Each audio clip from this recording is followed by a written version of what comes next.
I was the victim of cruel family favoritism, pushed down the stairs by my jealous sister. What happened next would change everything. I was 6 steps from the landing when Ivy shoved me. 12 concrete stairs, 1 second of silence, and then the world shattered. Blood pooled beneath my face. My arm twisted at a grotesque angle, and above me, my sister stood motionless. Watching. Not in panic. Not in fear. But with a smile. Then came 5 words I will never forget. You deserved it, you. I am Claire. 22 female. And this is about my sister Ivy.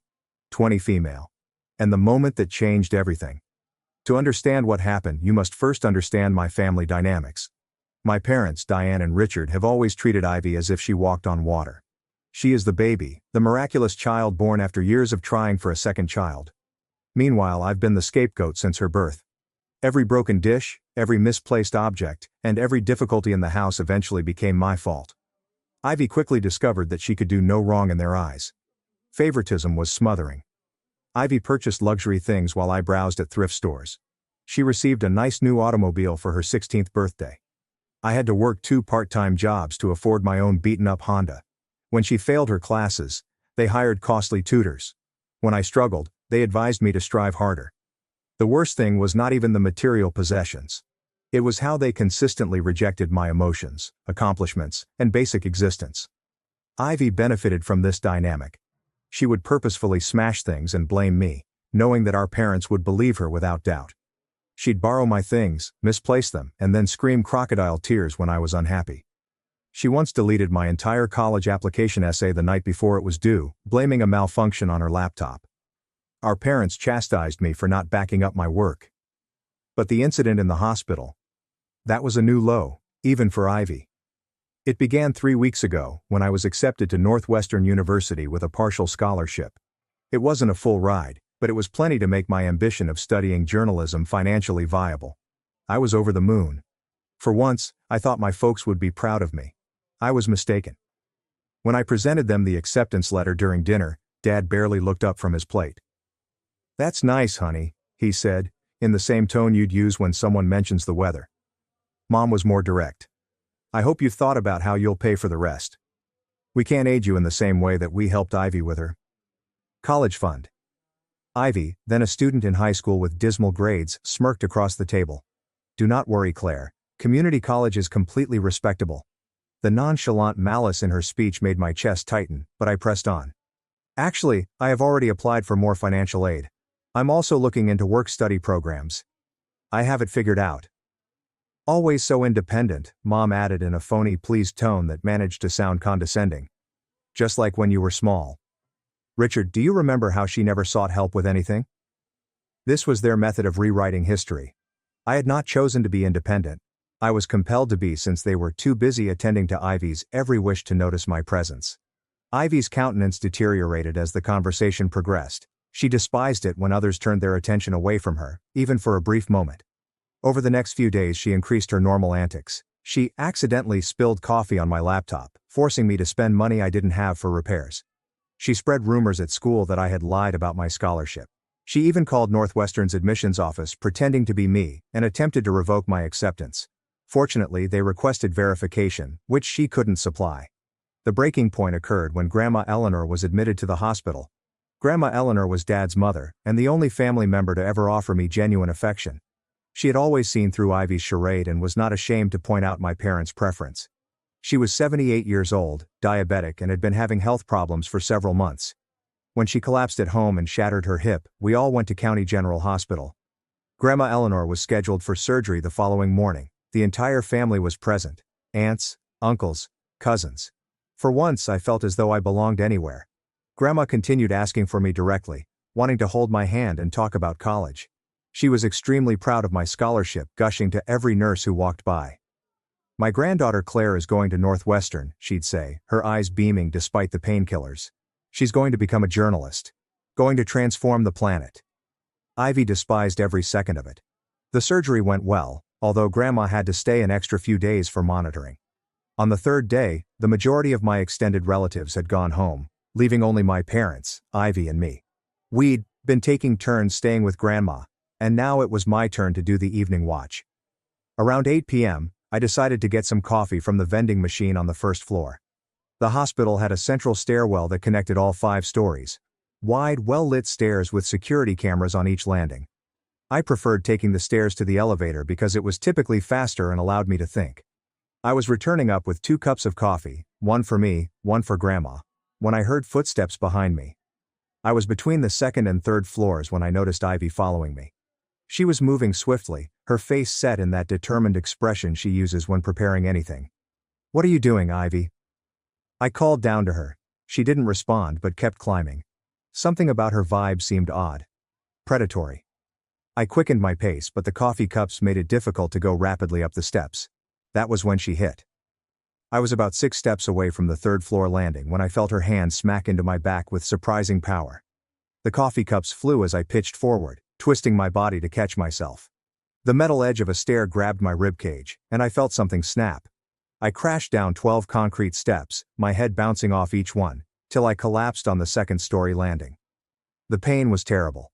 My left arm was bent in an unusual position. Blood was collecting beneath my brow, and each breath felt like fire in my chest. I could taste copper in my lips and hear an unusual ringing in my ears. Through the cloud of misery, I noticed Ivy standing at the top of the steps. She didn't rush to help me. She wasn't calling for help. She was just standing there, looking down at me with a happy face. Then she smiled. This icy, triumphant expression that I'll never forget. And stated 5 words that are imprinted in my memory. "You deserved it, you." Then she began screaming, "Help! Someone help!" My sister slid down the stairs. Within seconds, the stairs were packed with people, nurses, orderlies, security guards, and my parents, who must have been nearby. As the medical team attempted to stabilize me, Ivy gave the best performance of her life. "I just came to find her." She sobbed and threw herself into Mom's arms. She was taking so long with the coffee, and I was concerned. When I reached the steps, I saw her fall. She just missed a step and tumbled down. It happened so quickly. My parents immediately went into protection mode. Not for me, laying broken on the ground, but for Ivy. "It was an accident. Correct, Ivy?" Mom replied, stroking Ivy's hair as if she had been harmed. "Some clumsy people just don't watch where they're going," Dad explained, hardly looking at me while the paramedics worked. "Claire has always been prone to accidents. Children that are prone to accidents are almost usually injured." Mom nodded, her voice filled with that usual tone of resigned displeasure, as if my injuries were simply another inconvenience I had caused. I attempted to talk, to tell them what actually happened. But my jaw wasn't working properly, and any attempt to speak shot lightning bolts of anguish through my skull. All I could do was lie there, watching my family comfort my assailant while dismissing me as a nuisance. But here's something neither of us knew at the time. County General Hospital recently improved its security system. The new cameras didn't merely cover the halls and rooms, they documented every inch of the stairwells with crystal clear HD footage and audio recordings, and Nurse Grace Turner, the head nurse on the 3rd floor, had seen it all.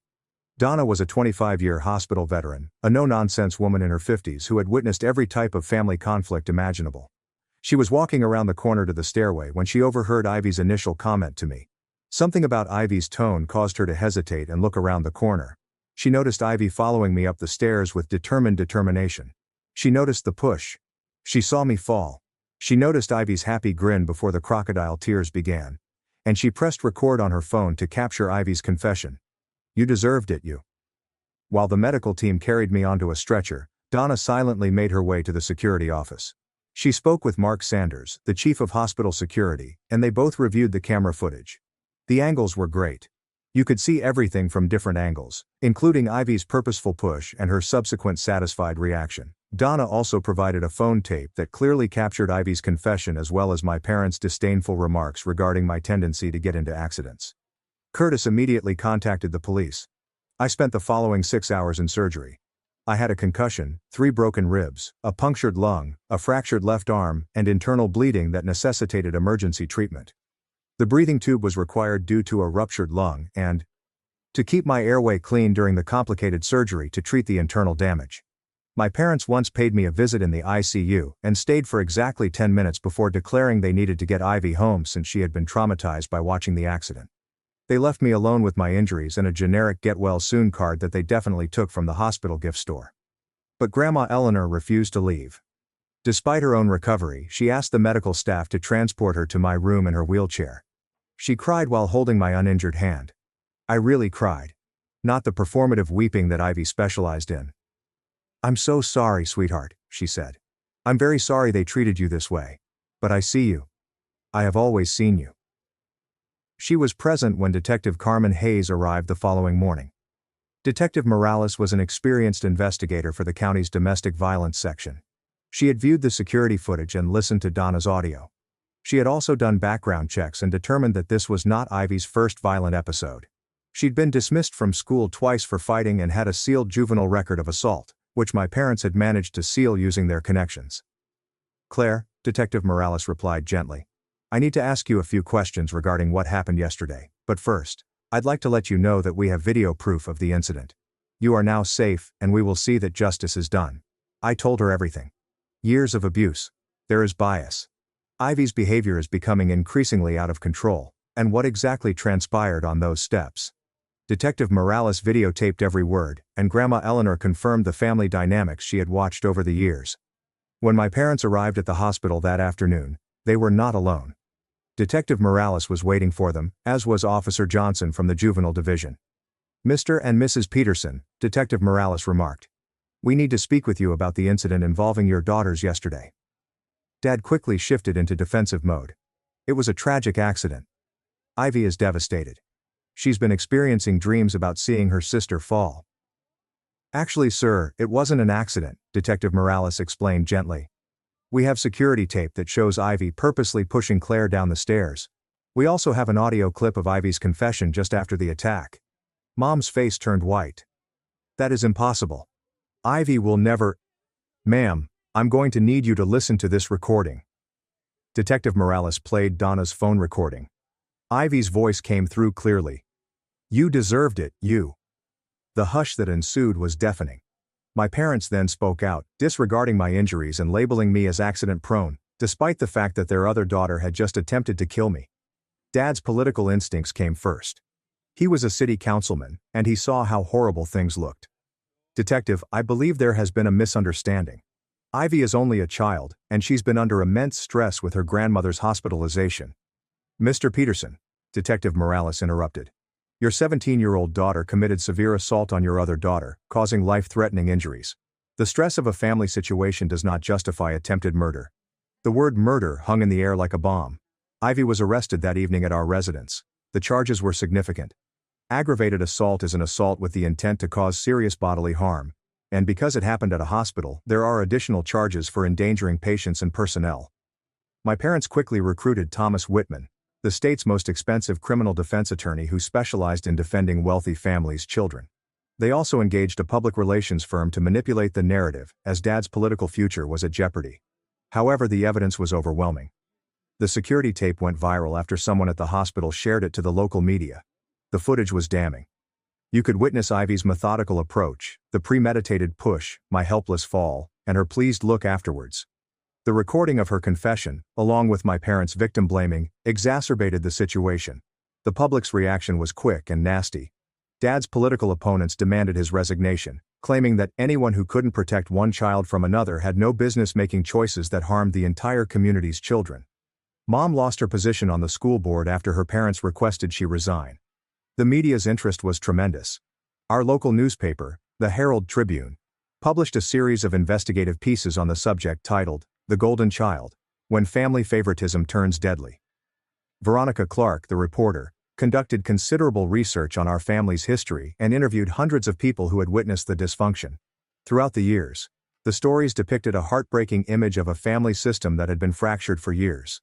Teachers recalled situations in which Ivy was discovered cheating or bullying other kids, only for my parents to show up and resolve the issues through donations or political pressure. Neighbors said they saw Ivy damage my possessions in the yard while my parents watched from the window without intervening. One particularly damaging item included an interview with Mrs. Thompson, my middle school guidance counselor. She disclosed that I had approached her several times in 7th and 8th school, displaying signs of emotional distress and requesting to speak with someone about problems at home. Every time she tried to contact my parents to set up family counseling, they rejected her worries and accused her of overstepping her boundaries. "Claire was clearly crying out for help," Mrs. Thompson explained to the reporter. But every adult who attempted to intervene was turned down by parents who refused to admit there was a problem. That little girl suffered in silence for years because the individuals who should have protected her were too concerned with maintaining their perfect family image. According to the stories, this isn't the first time someone in our extended family has raised concern about Ivy's behavior. Great Aunt Margaret, my grandmother's sister, had written a letter to my parents 3 years before, after Ivy had purposefully smashed many family artifacts during a holiday gathering. Great Margaret later gave this letter to prosecutors while testifying about the family relationships she had witnessed over the years. My parents replied by excluding Great Aunt Margaret from all family functions and forbade her from contacting either Ivy or me. The media's focus stretched beyond our immediate family. The articles looked at how privileged families frequently concealed their children's aggressive behavior, using wealth and social ties to avoid consequences. Dad's political career became a case study in how personal corruption can spread to public service. Several of Dad's old co-workers came forward with stories of how he exploited his position to help Ivy evade punishment for her crimes. When she was discovered vandalizing school property in her sophomore year, her father allegedly urged the school board to dismiss the charges in exchange for a large payment to the athletic department. When she was detained for underage drinking at a party, Dad called in favor with the police chief to get the charges dropped. The trial revealed that Ivy had been in a catastrophic car accident 6 months before attacking me. She'd been driving under the influence and collided with a parked automobile, incurring thousands of dollars in damage. Instead of facing the repercussions, my parents completely covered up the incident, paying for the repairs themselves and threatening the car owner with legal action if they reported it to insurance or the police. "We were protecting Ivy's future," Mom had stated during her deposition, clearly missing the irony that their protection had allowed Ivy to almost murder me. This vehicle accident disclosure was especially significant since it demonstrated that Ivy's violence was not restricted to family members. She'd been endangering innocent strangers as well, with my parents' full knowledge and assistance. During the trial, the prosecution called in Dr. Michael Harris, a forensic psychologist who specializes in sibling abuse cases. His testimony was devastating for Ivy's defense. "What we see in this case is not a momentary lapse in judgment or a stress-induced breakdown," Dr. Harris told the jurors. "We detect a trend of rising antisocial behavior that has been encouraged and facilitated by parental partiality over the years. The defendant realized she could attack her sister without repercussions, and this pattern of behavior naturally led to more serious violence." Dr. Harris also testified regarding the premeditation of the attack. The defendant's actions in the weeks preceding the assault, researching the victim's routines, scoping the location, and making threatening words to many people, show apparent planning and intent. This was hardly a spontaneous display of sibling rivalry. This was an attempted murder motivated by jealousy and made possible by years of family dysfunction. Ivy's actions during the trial also worked against her. Despite her lawyer's advice, she was unable to maintain her innocent demeanor under pressure. She was often observed rolling her eyes while witnesses spoke about my injuries. She smirked as evidence of her premeditation was presented, and displaying evident rage when testimonies depicted her poorly.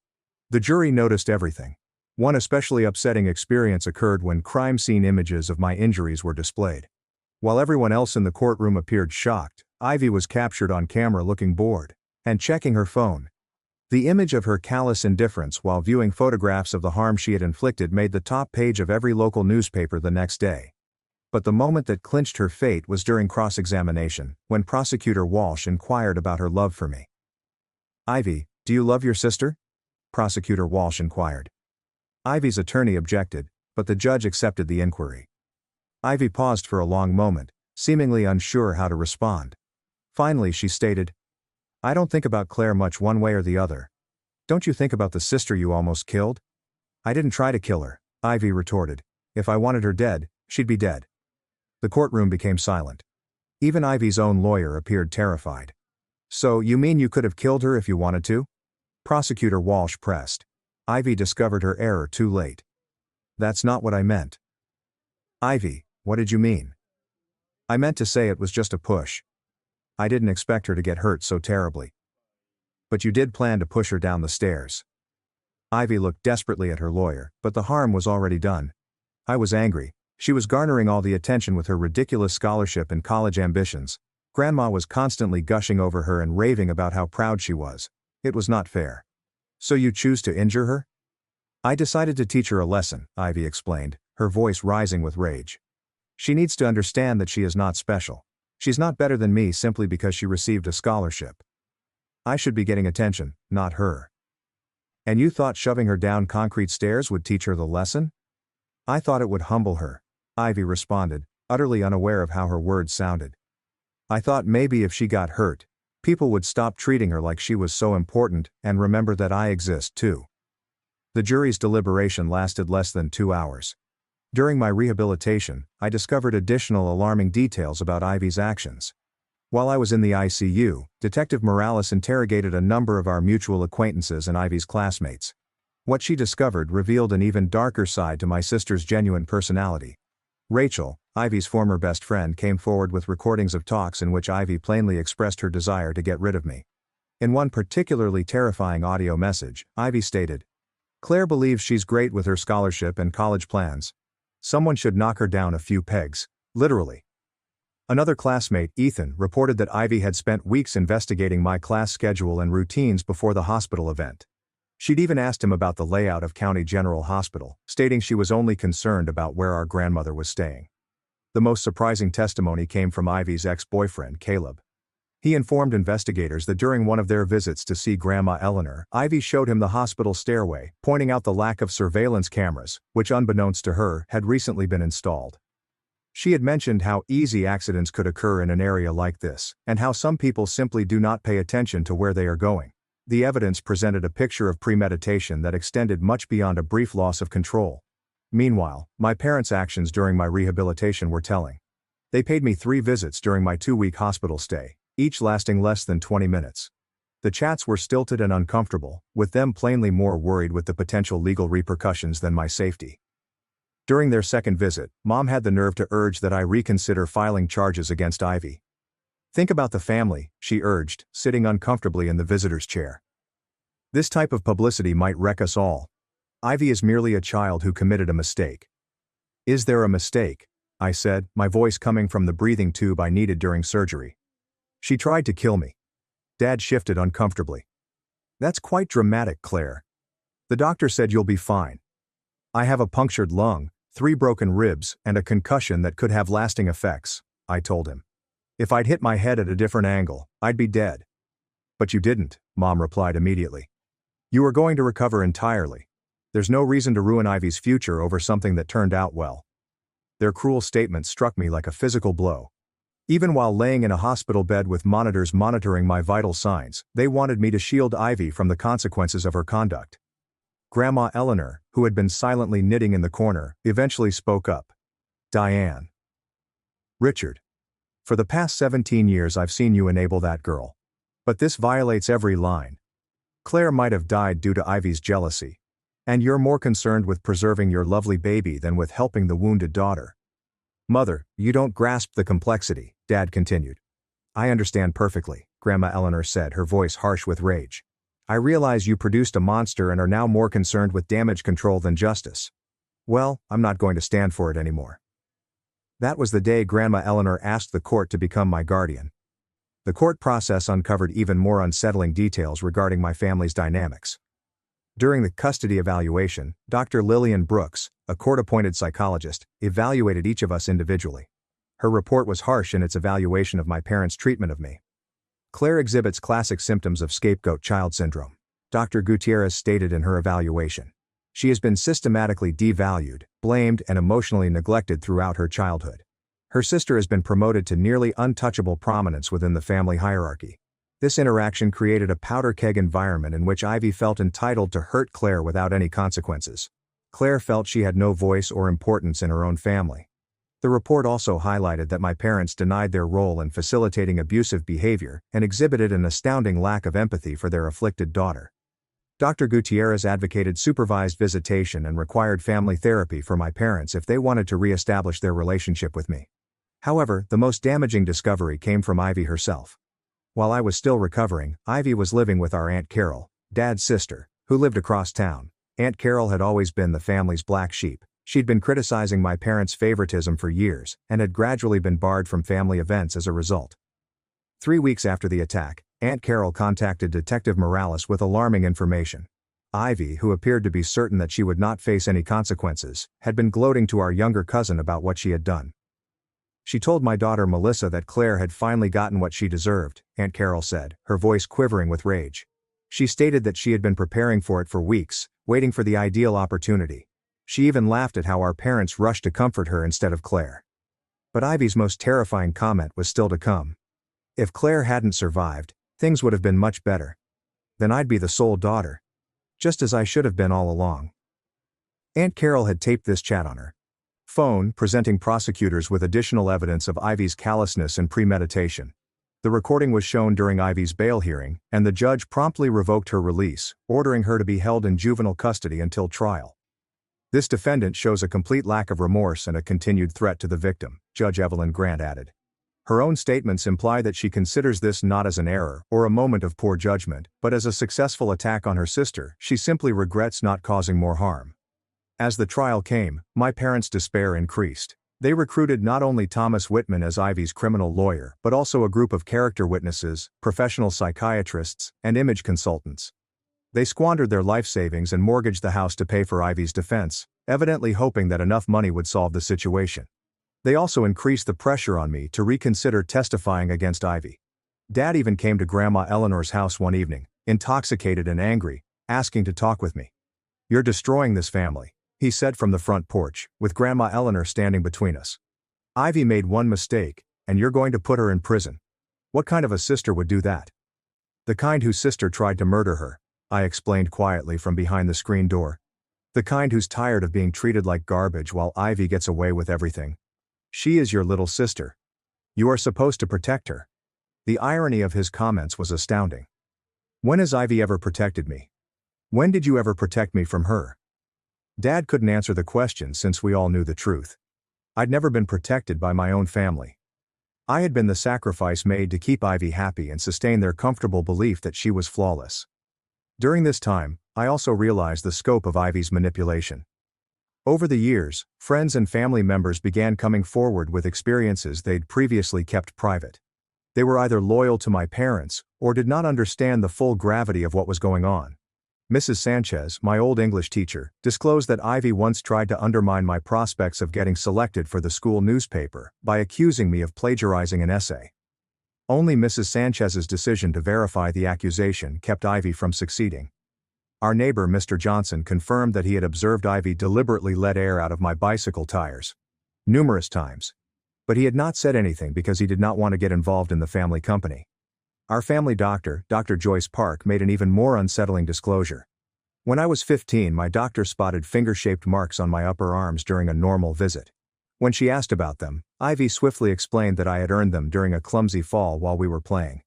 Dr. Park had noticed an inconsistency between the bruises and Ivy's account, but had accepted it after my parents confirmed Ivy's story.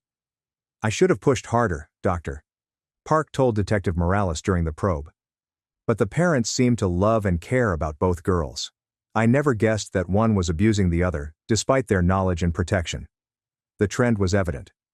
Ivy had been physically and emotionally assaulting me for many years. My parents either turned a blind eye or actively covered for her. The hospital stairway incident was not an isolated outburst of wrath. It was the culmination of years of growing violence, which my family had facilitated. The experiment lasted 3 months. Ivy's defense team attempted everything. They claimed she was experiencing a mental health crisis. They said that she was overburdened by family stress and acted rashly. They even attempted to portray me as the aggressor, stating that I had been abusing Ivy for years and she had snapped in self-defense. But the evidence disproved every argument. Grace Turner testified about what she had seen and filmed. Curtis Valdez showed the CCTV film frame by frame, demonstrating the premeditated nature of the attack. Detective Morales described Ivy's violent background and the pattern of abuse I had experienced. Grandma Eleanor, despite her age and recent surgery, insisted on testifying. She took the stand and meticulously recalled years of witnessing my parents favor Ivy while blaming me. She discussed Ivy's manipulative techniques and the family's supportive conduct. "That girl has been headed toward this moment for years," Grandma Eleanor continued, pointing squarely at Ivy. "And those parents of hers paved the road with their willful blindness and favoritism." The most damning evidence came from Dr. Alan Carter, the emergency room doctor who treated me. He emphasized that my injuries were consistent with a deliberate push, not an accidental fall. The force required to do such damage demonstrated intent, not carelessness. But Ivy's destiny was decided when she took the stand. To defend herself. Ivy had always been able to enchant adults with her naive actions, and her lawyers hoped her testimony would elicit sympathy. They were wrong. Ivy's facade slipped completely during her cross-examination by prosecutor Erica Nolan. "Ivy," Prosecutor Walsh stated. "After pushing your sister down the stairs, why didn't you call for aid right away?" "I did call for help," Ivy stated, according to her script. "But not immediately. The security tape shows you standing there for a few seconds, looking down at Claire. What were your thoughts throughout those seconds?" Ivy's eyes flared with rage. "I was shocked. I couldn't believe she was so clumsy." "You weren't astonished, were you? You were satisfied. Because you had just done exactly what you set out to do." "That's not true." "So why did you remark, 'You deserved it,' when your sister was bleeding on the floor?" Ivy's expression contorted with wrath. "Because she deserved it. She's always been jealous of me. She's always trying to draw attention to herself with silly accomplishments like going to Northwestern and making Grandma fawn over her. She thinks she's exceptional, but she's not. She has always been nothing." The courtroom became dead silent. Ivy understood what she had said and tried to backtrack, but the damage had been done. The jurors had seen the actual Ivy Peterson. Not the nice, traumatized little sister. But a calculating abuser who attempted to murder her sibling out of envy. The ruling arrived in less than 2 hours. Guilty on all charges. Because Ivy was 17, she was tried as a juvenile, but she received the maximum penalty available. Detention till age 21, 4 years. Following 3 years of supervised probation. She was also ordered to undergo a psychological evaluation and treatment. Child Protective Services investigated my parents for facilitating the abuse.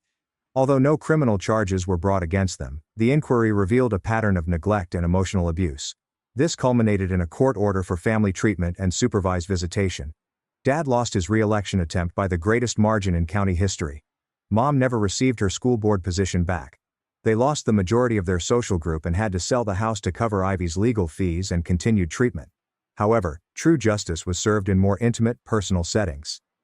Despite her age and health difficulties, Grandma Eleanor petitioned the court to become my legal guardian during my senior year of high school. The judge who presided over Ivy's trial granted the request instantly. Living with Grandma Eleanor altered everything. For the first time in my life, I was in a home where I felt cherished. Where my successes counted. Somebody was proud of me.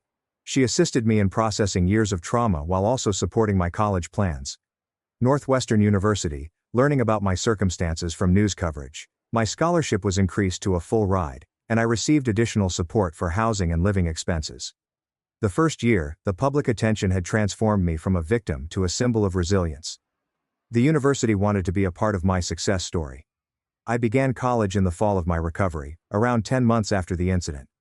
My physical injuries were healed, but I still had some numbness in my left arm due to the fracture and associated nerve irritation. The emotional healing process remained ongoing, but being away from my toxic home environment was quite beneficial. Ivy served her full term until the age of 21. She was released 6 months ago and is now living in a halfway house while on probation. She must stay at least 500 feet away from me at all times, and may not contact me directly or through third parties. My parents attempted to reconcile when Ivy was sentenced, only to realize they had lost both children. They sent letters, flowers, and gifts, and all were returned unopened. They arrived at Grandma Eleanor's house, wailing and begging for forgiveness. Claimed they were duped by Ivy and had no idea how horrible things were. Grandma Eleanor sent them go with words I will never forget. "You did not simply fail Claire as parents. You failed as humans. You enabled a monster and nearly killed your other child. You don't deserve forgiveness. And you certainly don't deserve her." I am now in my 4th year at Northwestern, majoring in investigative journalism with a minor in criminal justice. I'd like to tell stories about those without voices, who are disregarded or dismissed by systems designed to protect them. My experience showed me that justice is not guaranteed. Sometimes you have to battle for it. And sometimes you need people who can see the truth when others choose to ignore it. Grace Turner and I remain in touch. She has been like a second grandmother to me. I credit her quick thinking for saving my life. If she hadn't taped Ivy's confession and notified security, it would have been my word versus Ivy's. And we all know how it would have ended, with my parents. Detective Morales also makes infrequent appearances. She informed me that domestic violence situations like mine, sibling abuse facilitated by parental favoritism, are more common than most people know, but they are frequently dismissed as sibling rivalry. My case helped to improve her department's policies for investigating family abuse. The security film from my attack is now utilized in hospital staff training courses, teaching people how to spot indicators of familial abuse and domestic violence. Donna's prompt action is cited as an example of how healthcare personnel may be effective advocates for vulnerable people. I don't spend much time thinking about Ivy anymore. The wrath I carried for so long has essentially dissolved into indifference. She is a cautionary tale of what occurs when poisonous behavior is tolerated rather than corrected. She lost everything, her family, her future, her freedom, because she couldn't bear to watch me thrive. Sometimes I wonder if things could have gone differently. If my parents had intervened sooner. If they'd asked Ivy for help rather than making excuses. If they had treated us both with the same love and respect. But I've learned to avoid wasting energy on hypotheticals. The past cannot be changed. But it is up to me to build the future. I am graduating this year and have already been accepted into Columbia's graduate journalism program. I have a summer internship lined up with the Chicago Tribune, where I will be working on their investigative team. I'm in a healthy relationship with Lucas, a fellow journalism student who shows me the respect and care I never realized I deserved. Most significantly, I've realized that family is more than just blood. Grandma Eleanor, Donna, Detective Morales, my teachers, and my pals. These folks choose to care about me, to encourage me, and to believe in me. That signifies more than any biological link ever could. The girl who was pushed down those hospital stairs 3 years ago was broken. More than just her bones. However, sometimes being broken is the first step toward creating something stronger. I'm not the same person I was before the attack. I'm grateful for that. I'm stronger, more independent, and more aware of my own worth. Ivy believed she was destroying me when she pushed me down those steps. Instead, she freed me. And that more than any legal decision is the sweetest form of vengeance.